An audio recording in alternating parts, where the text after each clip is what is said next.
Going now to international news, Syrian peace talks getting off to a rocky start in Geneva, reflecting bitter divisions in a civil war leaving more than 130,000 people dead so far, forcing millions from their homes. Meantime, the United States and Russia, co-sponsors of these talks, they're very much at odds as well.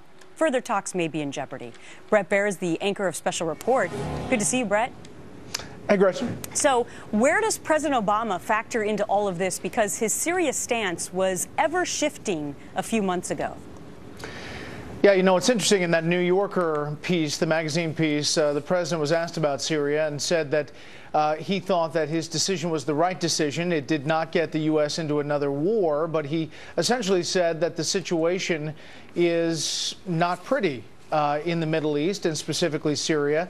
His Secretary of State is seeing that in these peace talks right now. Secretary of State Kerry sitting down, and one of the first exchanges with the Syrian foreign minister exploded and did not go well. And these talks are in jeopardy, as you mentioned. As you also mentioned, the violence is continuing there. So there is not a sense that the U.S. has played a role, a significant role, in changing the dynamic on the ground, at least from our allies in that region. Yeah, no doubt, because the position was changing. So if you're Syria, you probably just continue to do what you were doing if you're Bashar al-Assad, unfortunately.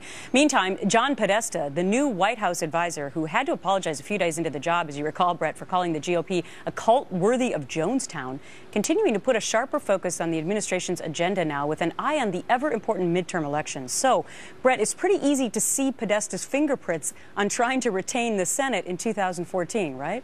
Yeah, I mean, he's big about income inequality. He has talked about that a lot. He's also talked about using presidential executive actions.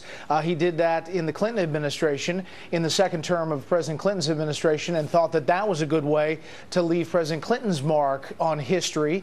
I think he might be trying to do the same thing in this administration and trying to fire up the base specifically with environmental actions, climate actions that may be coming from this White House and the EPA specifically, and also this income inequality. We'll likely see a lot of that, Gretchen, in the State of the Union address. But it's interesting because Democrats, you know, rely a lot on the government and a bigger government. And if you take a look at this Gallup poll that just came out, overwhelmingly 2/3 of the American people now, they're dissatisfied with U.S. government.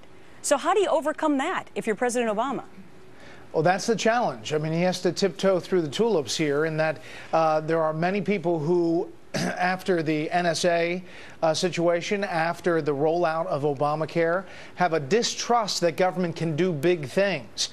So in his talking about this, it has to be pretty targeted in order to hit that base just right. All right. Bret Baier, we'll be watching you tonight on Special Report. Thanks for your time. All right, Gretchen.